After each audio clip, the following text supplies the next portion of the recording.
Hello, Church House. This is Daniel Hornsby tuning in with you from Blessed Church House Musical Ministry. Just to share the good news, and just want to share the good news with you all about how God is good and how He's always on time, and He's always sending angels our way. And it's like He did for me, example. He sent angels all on my way before I even knowed. And it's like, beware, you may entertain angels and not even know they're angels. And this has happened to me, for example, as in my life, as one angel was my gal when I found her. She came to me and she helped me get through addiction, as I'm going to leave in another testimony sooner to come. And then also another angel come along as I met a guy out of nowhere that was at a rehab that I went to.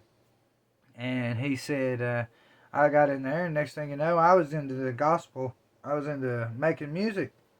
Before I went to rehab, I was doing idolistic music. I was rhyming about myself and worshiping mammon, where I didn't realize I was erring. But yeah, I was glorifying money and glorifying myself, and I was an idol, and I was very prideful and no good and filthy.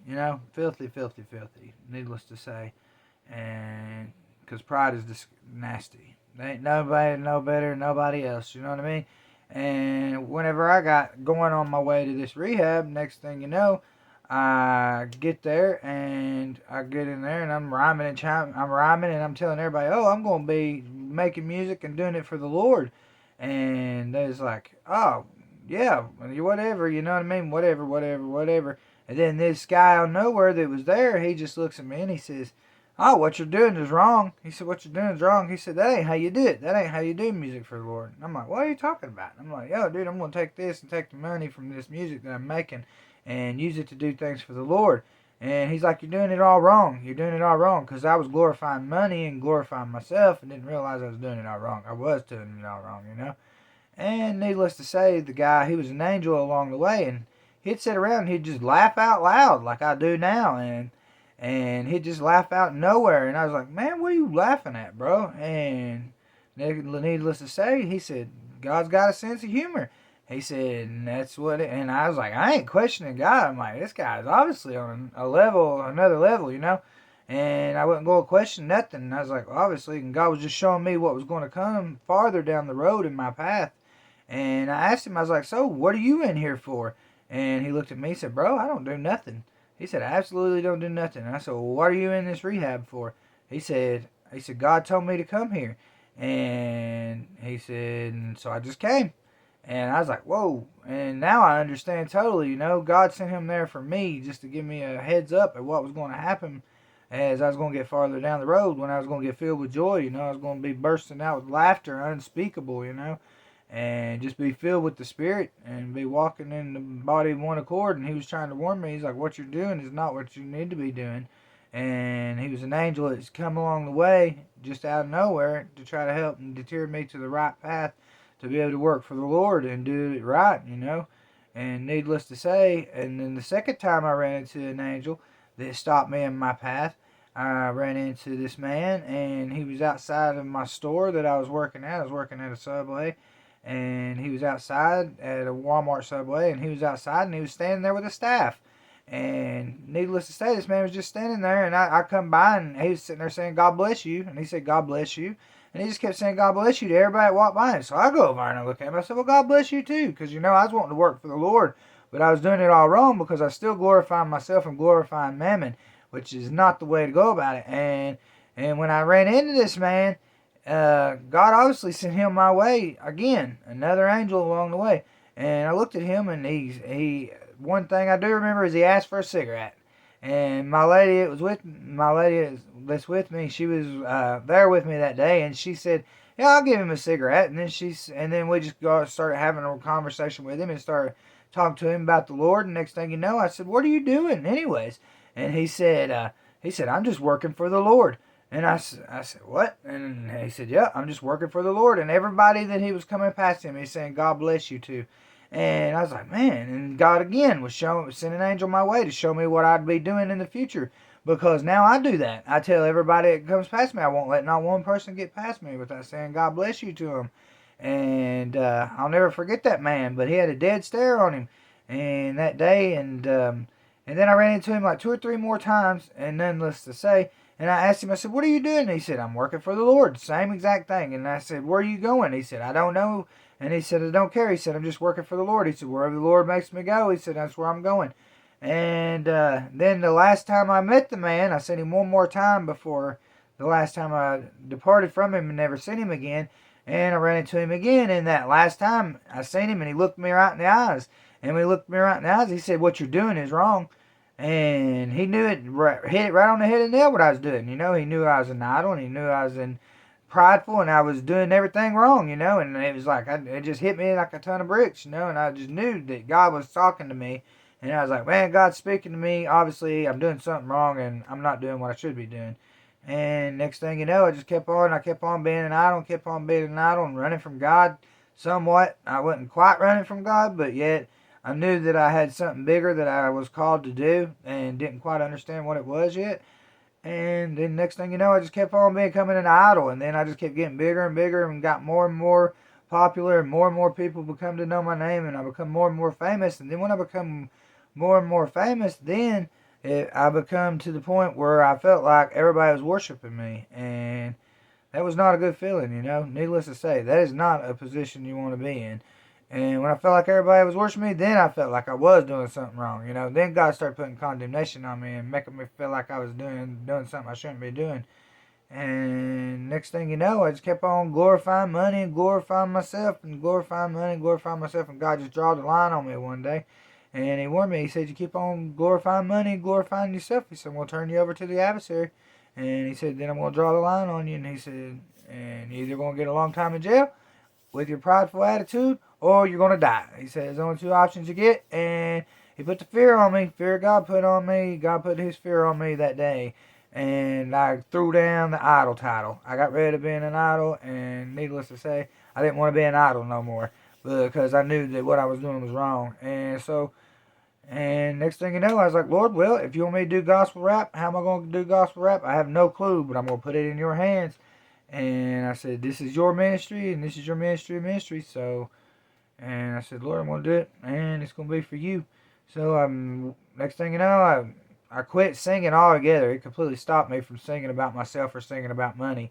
And I ran into a guy in the bathroom as I was using the restroom, and I was like, well, God bless you. And he was like, God bless you too. Next thing you know, he was lit with the Spirit, and I was lit with the Spirit, and we just kicked off right from the beginning. And he's one of my best friends. And his name was Archie too, to speak of his name, because he's with the Lord now, but God is good. And I know I'll meet up with him again, but needless to say, I'll never forget him, because he definitely helped me get this ministry started, you know, because we are Christians on the mission. And we're on a mission for God, you know. And like he said, he just planted a seed one day. He said, hey, brother, won't you just try getting online and watching these online sermons?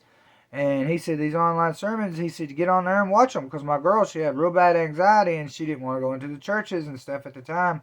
And she was real bad nervous around big crowds and things. And so he planted that seed, and I was like, okay, whatever. You know, I got on there and I started watching John Osteen, which is from the 1990s. Not Joel, but John, his dad. From the 90s, I started watching these real old sermons. And next thing you know, I started watching them and falling in love with it. And I was like, Lord, help me. Save me from this idolism. Save me from my pride. Save me from all these demonic oppressions coming at me, because I had the spirit of pride on me. And I was going down, you know. And pride comes right before fall. And I asked God to break all of it off of me. And sure enough, he did.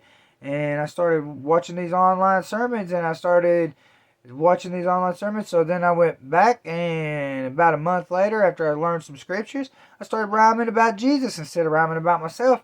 And when I started rhyming about the Spirit, Jesus, the Spirit started showing up, and I started getting filled with the Spirit. Next thing you know, the musical ministry started taking off, you know. I started getting high as heck in the Spirit and started getting filled with joy. People started getting filled with joy. And when I first started off in the ministry, I was condemning everybody. I was doing it the wrong way. Just like 99% of you preachers out there are doing. Don't condemn unless you want to be condemned. Don't cast a stone unless you without sin cast the first stone. You know what I mean? Like Jesus said, he set the captives free, and who the Son sets free is free indeed, and who believes will receive.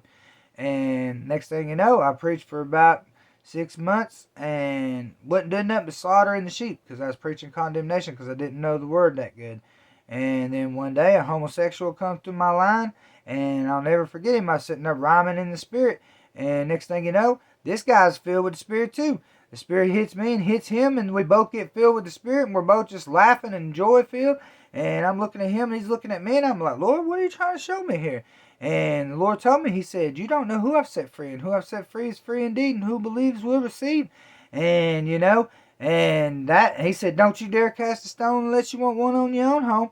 And I never did cast another stone after that. Needless to say, He woke me up, and I started going with faith, grace, and love and mercy, like He said. Because it's not by our works, that way no man can brag nor boast. It's a gift. And a gift is that from the Father, He gave us a gift, and that's the reason that we got this position, to be able to be going into the kingdom. He gave His begotten Son, because He so loved the world that He gave His only begotten Son to pay for all the sin, of the world. And like John said when He came out of the wilderness, to remove the sin of the world. And that's exactly what Jesus did. Jesus come and paid it all on that day, And so I started rhyming about Him. I started getting filled with the Spirit. And that's how this ministry's took off. And next thing you know, here I am today. So I'm here to tell you all about how this all began. And I just started watching online sermons. Next thing you know, I started rhyming and singing about Him. I fell in love with Him. I started doing His work. And then when I fell in love with His sheep and feeding His sheep, and realized how good it felt to do what I was called to do and what I was made to do from the beginning, what I should have been doing, but yet I had to be refined so I could be a walking, talking testimony for you all out there going through the same crap that I went through, and to let you know that there is hope and Jesus is the answer. And, and that's why I'm here to do this, is just try to help you all and just share the good news and tell you all about how great God is and how He's always on time, And now we're here just working on a building one step at a time. This is Ministries and Ministries and Musical Ministries and Ministries. And that's how I want just to stop in tonight and just share this testimony about how this thing got started. And you could check out some sermons online too and start watching. And they got an audio Bible too. It's called Audio Bible, and it'll read the Bible to you. And it's great. You can get an earbud and you can study the scriptures day and night. And you can get the dramatized audio Bible too. It's got narrated voices in the background to narrate different characters. And it's got sound effects in the background for different scenes. It's wonderful. And you can't go wrong. And I just want to share the good news. Seek the Lord first, and all things will be added unto you. And the Lord loves everybody. And there ain't nobody that the Lord don't love. And don't be condemning people. Go share the good news. And that's why He said, judge righteously. For He is a righteous judge that judges righteously. And in due time season, He makes all things righteous. You know what I mean? So God loves everybody. And it's a guppy love. It's like He said, 99, and the very last one that would not return, He said, I'm going after him too. And you know what I mean? And He said, he shall return as well. Yep, because His word will not fail. And God bless you all. And just hit the subscribe button and hit the likes and notification and share with your friends. And tune in to this ministry. And thank you all so much. And God bless you all. And thank you for choosing to tune in with us tonight. And y'all have a blessed evening. And keep sharing the good news, because that's what we're here to do. Everybody's got a voice. Don't let nobody tell you can't share the good news, because we're all just as filthy rags.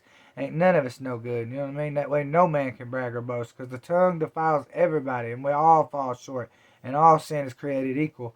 So just go share the good news with everybody and tell them about what Jesus did, because He did pay for all the sin of the world. And God bless you all, and have a blessed evening and a blessed new year.